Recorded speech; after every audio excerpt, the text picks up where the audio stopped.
Welcome back, dear students. Managerial Economics and Financial Accounting of BTech third same students, आज हम पढ़ रहे हैं यूनिट थर्ड में से जो टॉपिक है आपका lecture number 17, unit third of managerial economics and financial accounting. Topic है आपका fixed cost and variable cost. इसके साथ साथ हम ये भी देखेंगे कि जो हमारे अपॉर्चुनिटी कॉस्ट क्या होती है और संक कॉस्ट क्या होती है। यहाँ पे हम ये देखेंगे कि कॉस्ट एनालिसिस के अंदर जब हम कॉस्ट का डिटर्मिनेशन करते हैं, हम कॉस्ट के टाइप्स की हम बात करते हैं, तो वहाँ पे हम fix cost, variable cost in सबको लेते हैं। जैसे कि हम लेक्चर की शुरुआत करते हैं, सबसे पहले आप देखेंगे कि जो फिक्स कॉस्ट होती है, जैसा कि आप इसमें फिक्स इक्विपमेंट के लिए हम बात करें, जैसे छोटा सा एग्जांपल मैं आपको देता हूँ। सपोज आप किसी बिल्डिंग को ले रहे हो, आप किसी मशीनरी को ले रहे हो, आप किसी प्लांट को ले रहे हो, तो इसकी जो लाइफ होगी, लाइफ का मतलब समझ गए होंगे, जैसे हमने प्लांट लगाया 5 साल के लिए, 10 साल के लिए, बिल्डिंग अपनी 20 साल के लिए, तो जो भी हम उसकी लाइफ मान रहे हैं, उस एस्टिमेटेड लाइफ के अंदर उस असेट से रिलेटेड कुछ एक्सपेंसेस इनकर्ड होंगे। जैसा कि आप ये देखें कि जैसे सपोज आपका डेप्रिसिएशन है, तो डेप्रिसिएशन की कॉस्ट होगी। सपोज मान लीजिए आपने कोई लोन लिया है, लोन से आपने प्लांट इक्विपमेंट बिल्डिंग को बनाया है, तो उस पर इंटरेस्ट रहा। ऐसे हम देखें तो हमारे पास मोटर व्हीकल वगैरह रहते हैं, तो मोटर व्हीकल्स की जब हम बात करते हैं तो मोटर व्हीकल का इंश्योरेंस रहा, उसका जो लोन लिया उस पर इंटरेस्ट रहा, तो ये किसका पार्ट माना जाता है, आपका बोलो फिक्स कॉस्ट का पार्ट माना जाता है। अब हमें ये तो समझ में आ गया कि सर फिक्स कॉस्ट होती है, जो फिक्स फैक्टर होते हैं उनसे रिलेटेड कॉस्ट को हम क्या बोलते हैं, फिक्स कॉस्ट बोलते हैं। फिर भी हम फिक्स कॉस्ट क्या हमेशा ही चेंज नहीं होती, क्या कभी कभी चेंज होती है। तो यहाँ पे हम ये समझेंगे कि फिक्स कॉस्ट जो शॉर्ट टर्म होता है उसमें कांस्टेंट रहती है। कांस्टेंट क्यों रहती है कि शॉर्ट टर्म में पॉसिबल नहीं होता कि जो फैक्टर ऑफ प्रोडक्शन में हम क्या कर सकें, चेंज कर सकें, और जो फर्म है वो भी चेंज करना नहीं चाहती शॉर्ट टर्म के अंदर। इसलिए हम बोलते हैं कि फिक्स कॉस्ट क्या रहती है, जो प्रोडक्शन में आउटपुट में चेंज होने के बावजूद चेंज नहीं हो पाती, उसको हम क्या बोलते हैं, फिक्स कॉस्ट बोलते हैं। छोटा सा एग्जांपल मैं आपको देता हूँ। सपोज मान लीजिए कोई स्टूडेंट है, वो रूम लेके किराए पर रह रहा है, तो रूम का जो उसका रेंट हुआ, तो यदि वो पूरे साल में देखें तो 12 महीने का रेंट पे करेगा। लेकिन यदि हम उसके खाने का खर्चा देखें, खाने का खर्चा तो ये हो गया, टिफिन वगैरह उसने लगा रखा है या फिर खाना वो खुद बना रहा है, तो खाने का खर्चा उसका क्या हो गया, वेरिएबल हो गया, क्योंकि जब वो कंजम्पशन करेगा तब तो वो चीज़ यूज़ में आएगी। ऐसे जब हम प्रोडक्शन करते हैं, जो जो कॉस्ट इनकर्ड होती है प्रोडक्शन के साथ, तो उसको तो हम बोलते हैं वेरिएबल कॉस्ट। और जो हमेशा प्रोडक्शन चाहे बंद हो लेकिन हमें तब भी पे करना पड़ेगा, वो क्या कहलाएगा, आपका फिक्स कॉस्ट कहलाएगा। जैसे हम देखें, मैंने आपको बताया बिल्डिंग है, उसका डेप्रिसिएशन है, आपका इंश्योरेंस रहा, तो ये सब क्या है, फिक्स कॉस्ट का पार्ट है। फिर हम बात करते हैं वेरिएबल कॉस्ट। जैसा कि नेम से क्लियर है, हमने वेरिएबल कॉस्ट का मतलब ये माना है कि हम जो वेरी होता है, वेरी क्या होता है, अब हम उसकी बात करें, जब हम फैक्टर ऑफ प्रोडक्शन की बात करते हैं तो कुछ फैक्टर ऐसे रहते हैं जो वेरिएबल रहते हैं, वो वेरिएबल कॉस्ट का पार्ट माने जाते हैं। जैसे कि हम देखें कि एक यूनिट को बनाने में जो मटेरियल कितना लगेगा, लेबर कितना लगेगा, एक्सपेंसेस कितना लगेगा, ये प्रोडक्शन के बढ़ाने पर, जैसे प्रोडक्शन बढ़ेगा तो मटेरियल लेबर की कॉस्ट भी क्या होती जाएगी, इंक्रीज होती जाएगी। तो अब हम समझिए कि सर जो कॉस्ट पैरेलल, जैसे हम प्रोडक्शन को बढ़ा रहे हैं, वो कॉस्ट भी बढ़ रही है, तो वो क्या है, वेरिएबल कॉस्ट है। लेकिन जब हम खाली देखें कि कॉस्ट कॉन्सेप्ट, तो देखो कि कॉस्ट तो हमारी फिक्स है, लेकिन हम क्या प्रोडक्शन को कम ज़्यादा कर रहे हैं, और कॉस्ट हमारी फिक्स है, तो वो फिक्स कॉस्ट हुई। तो हमने इस तरीके से समझा कि जो हमारी वेरिएबल कॉस्ट रहती है उन फैक्टर ऑफ प्रोडक्शन से रिलेटेड रहती है, जिनका शॉर्ट टर्म के अंदर हम क्या कर सकते हैं, चेंज कर सकते हैं। अब हम इस कॉस्ट को, चाहे वो फिक्स कॉस्ट हो चाहे वेरिएबल कॉस्ट हो, यदि हम उसको एक टेबुलर फॉर्म में समझें, तो यहाँ पे आपके सामने एक टेबल है, मैं उसको डिस्कस कर देता हूँ। यहाँ पे आउटपुट हमने लिया है, फिर हमने टोटल कॉस्ट लिया है, फिर हमने फिक्स कॉस्ट लिया है, फिर हमने वेरिएबल कॉस्ट लिया है। यहाँ पे चीज़ ध्यान रखिएगा, जब हम किसी कॉस्ट के एलिमेंट को, चाहे फिक्स कॉस्ट है, चाहे वेरिएबल कॉस्ट है, चाहे आपकी सेमी वेरिएबल कॉस्ट है, यदि कोई भी कॉस्ट का एलिमेंट है, हो सकता है कि कॉस्ट के एलिमेंट दो हो, फिक्स कॉस्ट वेरिएबल, हो सकता है कॉस्ट के एलिमेंट तीन हो, फिक्स फिक्स वेरिएबल और सेमी वेरिएबल तीन हो, तो हमें देखना है कि कॉस्ट के एलिमेंट हमने दो लिए हैं या कॉस्ट के एलिमेंट हमने तीन लिए। यदि दो लिए तो दोनों को टोटल कर देंगे, फिक्स्ड कॉस्ट वेरिएबल कॉस्ट को। यदि तीन लिए तो तीनों को टोटल कर लेंगे, fix cost variable cost semi variable cost को, तो अपने पास क्या आ जाएगा, टोटल कॉस्ट आ जाएगा। यहाँ पे आप देखिएगा कि हमने सबसे पहले फिक्स कॉस्ट रखा है, और fix cost level of output हम देखें तो 100 यूनिट से लेके हमने 1000 यूनिट्स के लेवल देखे हैं। जैसे 100 है, 200 है, 300 है, 400 है, 500 है, 600 है, 700 है, 800 है, 900 है, 1000 है। ऐसे हम फिक्स कॉस्ट देखें तो फिक्स कॉस्ट तो क्या है, चेंज है, चेंज नहीं हो रही है, आउटपुट में चेंज के बावजूद फिक्स कॉस्ट में कोई चेंज नहीं है। जबकि वेरिएबल कॉस्ट क्या हो रही है, चेंज हो रही है। और यदि वेरिएबल कॉस्ट के अंदर आप चेंज देखना चाहें तो आपको क्या चेंज मिलेगा, जब हम 2000 यूनिट्स बना रहे हैं, जब हम 1000 यूनिट्स बना रहे हैं तो 2000 वेरिएबल कॉस्ट हमारी आ रही है, जब हम 200 यूनिट्स बना रहे हैं तो 3000 आ रही है, जब हम 300 बना रहे हैं तो ये 3500 आ रही है, ऐसे 400 बना रहे हैं तो 5000 आ रहा है, तो वो चेंज हो रही है। तो वो जो चेंज हो रहा है इसी को हम वेरिएबल बोलते हैं। और जब चेंज नहीं होता, जैसे हम फिक्स कॉस्ट को देखें कि फिक्स कॉस्ट 300 400 पे भी वही सेम 4000 थी, 100 200 पर भी कितनी थी, 4000 थी। तो यहाँ पे हम देखें तो जो कॉस्ट के एलिमेंट है हमारे सामने 2 एलिमेंट्स आ रहे हैं। जैसे कि हम देखें तो जैसे 100 पे देखें तो फिक्स कॉस्ट 400 है, वेरिएबल कॉस्ट कितनी है, 200 है। तो फिक्स्ड और वेरिएबल टू दोनों पॉइंट्स को हम देखें 2 एलिमेंट के बेस पर देखें तो 6000 आ गया। फिर हम देखें फिक्स्ड 4000 है, वेरिएबल 3000 है, 4 और 3 कितना आ गया, 7000 आ गया। तो ऐसे हम टोटल कॉस्ट को फिक्स कॉस्ट और वेरिएबल कॉस्ट में डिवाइड करेंगे। आगे जब हम डिटेल देखेंगे तो वहाँ पे हम एवरेज फिक्स कॉस्ट भी निकालेंगे। जब हम फिक्स कॉस्ट में यूनिट्स प्रोड्यूस का डिवाइड करते हैं, जैसे आप देखिए 4000 में यदि आप यूनिट्स प्रोड्यूस का डिवाइड करें तो अपने पास एवरेज फिक्स कॉस्ट आ जाएगा। जैसे 4000 डिवाइडेड 100, 4000 डिवाइडेड 200, 4000 डिवाइडेड 300, तो हमारे पास ये क्या आ जाएगा, एवरेज फिक्स कॉस्ट आ जाएगा। और ऐसे यदि हम वेरिएबल कॉस्ट में यूनिट्स प्रोड्यूस का डिवाइड करें तो हमारे पास एवरेज वेरिएबल कॉस्ट आ जाएगा। और ऐसे ही जो टोटल हमारी कॉस्ट है उसमें यदि हम यूनिट्स प्रोड्यूस आउटपुट का डिवाइड करें तो हमारे पास क्या आ जाएगा, एवरेज टोटल कॉस्ट आ जाएगा। यहाँ पे जो हम मार्जिनल कॉस्ट बोल रहे हैं, वेरिएबल कॉस्ट बोल रहे हैं, उसको हम टोटल में भी निकाल सकते हैं और उसको हम पर यूनिट में भी निकाल सकते हैं। यहाँ पे जब हम मार्जिनल कॉस्ट को हम बोलते हैं पर यूनिट तो उसको हम क्या बोलते हैं, वेरिएबल कॉस्ट पर यूनिट बोलते हैं। वेरिएबल कॉस्ट बोल दीजिए, आप मार्जिनल कॉस्ट बोल दीजिए, दोनों बातें क्या हैं, एक ही। तो आई थिंक आपको जो कॉस्ट के मैंने टाइप्स आपको बताए हैं वो आपको समझ में आए होंगे। यहाँ पे हमने उसी इंफॉर्मेशन पर, टेबल की इंफॉर्मेशन पर हमने फिक्स कॉस्ट का हमने कर्व बनाया है। तो जब भी आप कोई भी कर्व बनाना चाहते हैं, चाहे फिक्स कॉस्ट का हो चाहे वेरिएबल कॉस्ट का हो, तो आपको क्या करना है, ओ एक्स पर क्या लेना है, आउटपुट प्रोडक्शन लेना है, और ओ वाई पर क्या लेना है, आपको कॉस्ट लेनी है जिस टाइप को आप देखने जा रहे हैं।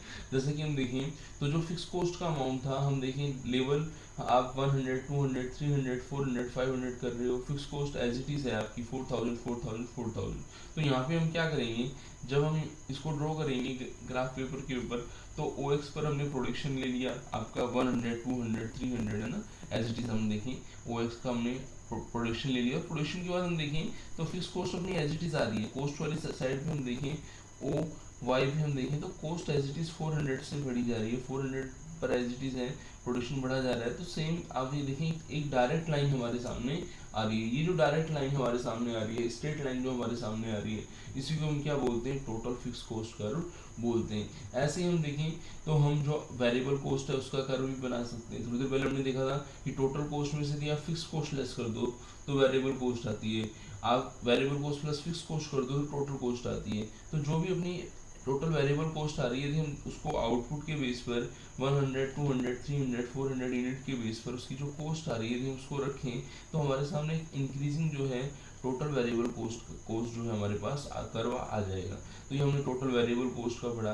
फिर हम नेक्स्ट पढ़ेंगे टोटल कॉस्ट। टोटल कॉस्ट जैसे कि आपको पता है कि हमने फिक्स कॉस्ट की बात की, हमने वेरिएबल कॉस्ट की बात की, अब हम इन दोनों का टोटल करेंगे और टोटल फिक्स कॉस्ट और टोटल वेरिएबल कॉस्ट को ऐड करेंगे और जो टोटल कॉस्ट आएगी उसको हम डायग्राम पे रखेंगे। जैसे कि हम इस टेबल पे देखें तो हमारे पास 100 200 300 पर जो टोटल कॉस्ट थी वो 6000 7000 7500 9000 ये थी। तो इनको हमने इस टेबल पर रखा है तो हमारे पास क्या आ गया, total fix cost plus total variable cost, total cost हमारे पास आ गया है। तो वही हमने यहाँ पे ओ एक्स पर आउटपुट को लिया है और ओ वाई पर हमने किसको लिया है, बोलो कॉस्ट को लिया है। जैसे आपकी टोटल फिक्स कॉस्ट है, टोटल वेरिएबल कॉस्ट है, तो टोटल कॉस्ट को हमने लिया है। फिर हम बात करेंगे कि जो हमारे ये जो एवरेज फिक्स कॉस्ट होती है, जैसे हमने बोला था कि टोटल फिक्स कॉस्ट में यदि आप आउटपुट प्रोड्यूस का डिवाइड करते हैं तो एवरेज फिक्स कॉस्ट आती है। तो जैसे हमने फिक्स कॉस्ट का डायग्राम बनाया था, ऐसे हम टोटल फिक्स कॉस्ट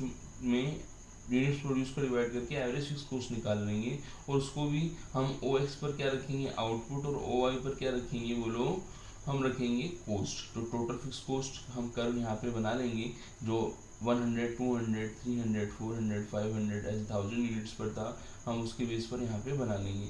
फिर आता है अपना एवरेज वेरिएबल कॉस्ट, वही अपनी जो टोटल वेरिएबल कॉस्ट है, यदि हम उसमें आउटपुट का डिवाइड करें, मतलब total variable cost divide by output करें, तो अपने पास एवरेज वेरिएबल कॉस्ट आएगी। अभी जो एवरेज वेरिएबल कॉस्ट है, इसको भी हम आउटपुट 100, 200 से 1000 यूनिट्स के बेसिस पर यदि हम रखें, ओ एक्स पर हमने आउटपुट रखा है, ओ वाई पर हमने एवरेज वेरिएबल कॉस्ट रखी है, तो हमारे पास एक कर्व जो है वो अपने सामने आ जाता है। तो हमने total fixed cost, total variable cost, average fix cost, average variable cost को हमने समझा। अब हम देखते हैं एवरेज कॉस्ट। जब हम टोटल कॉस्ट में डिवाइड करते हैं यूनिट्स प्रोड्यूस का, तो हमारे पास क्या आता है बोलो, एवरेज कॉस्ट आता है। तो हमने एवरेज कॉस्ट को पहले भी समझा था, हम उसको यहाँ पे टेबुलर फॉर्म में रखेंगे। ओ एक्स पर वो 100 से 1000 तक हम आउटपुट रखेंगे, ओ वाई पर जो अपनी एवरेज कॉस्ट आ रही है वो रखेंगे।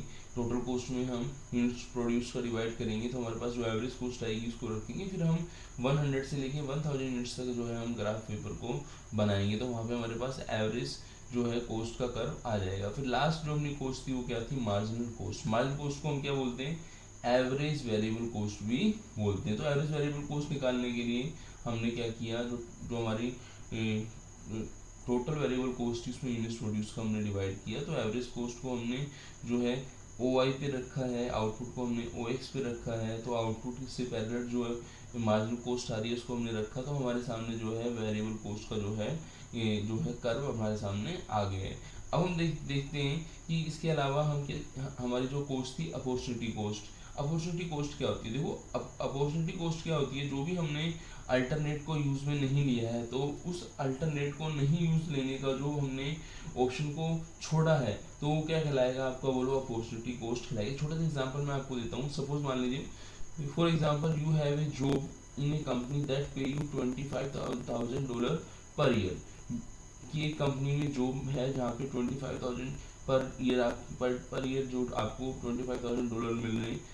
For a better future, you want to get a master degree but cannot continue your job while studying. If you decided to give up your job and return to school to earn a master degree, you would not receive 25,000. Your opportunity cost would be a $25,000 US dollar. तो अब हम देखें कि यदि कोई person है वो job कर रहा था, 25,000 पर ईयर उसको US डॉलर में सैलरी मिल रही थी, लेकिन अब वो क्या चाह रहा है, वो चाह रहा है कि मैं बिजनेस स्कूल में जाके या मैनेजमेंट स्कूल कॉलेज में जाके मैं क्या करूं, डिग्री को पूरा, मास्टर डिग्री को पूरा करूं। और यदि उसको जॉब छोड़नी पड़ती है, तो यहाँ पे क्या कहलाएगा, जो ऑप्शन हमने फोरगोन किया है, छोड़ा है, उसको हम क्या बोलते हैं, अपॉर्चुनिटी कॉस्ट बोलते हैं। तो अपॉर्चुनिटी कॉस्ट क्या है, opportunity cost does not require any payment of cash and equivalent. इसमें कोई हम पेमेंट नहीं करते, हम बस ये देखते हैं कि जो हमारा नेक्स्ट अल्टरनेटिव है उसके लिए हम जिस अल्टरनेटिव को छोड़ रहे हैं, प्रीवियस अल्टरनेटिव की कॉस्ट वो क्या कहलाती है, अपॉर्चुनिटी कॉस्ट कहलाती है। फिर हम बात करेंगे संक कॉस्ट। संक कॉस्ट जैसा कि नेम से क्लियर है, हिस्टोरिकल कॉस्ट की हम बात कर रहे हैं। एक छोटा सा एग्जांपल मैं देता हूँ कि कोई हमने बहुत टाइम पहले ट्रांजेक्शन किया था, उसमें हमने कोई कॉस्ट इनकर की थी, तो वो कहलाएगी संक कॉस्ट कहलाएगी। The cost that have already been incurred and cannot be changed by any decision, कि हमने जो कॉस्ट पहले इनकर की है लेकिन अभी उसमें कोई चेंज नहीं हुआ है काफ़ी टाइम से, तो वो क्या कहलाएगा आपका, बोलो संक कॉस्ट कहलाएगा। फॉर एग्जांपल एक company purchase a machinery several years ago due to change in fashion in several years, the product produced by the company cannot be sold. Customer machine is now useless and obsolete.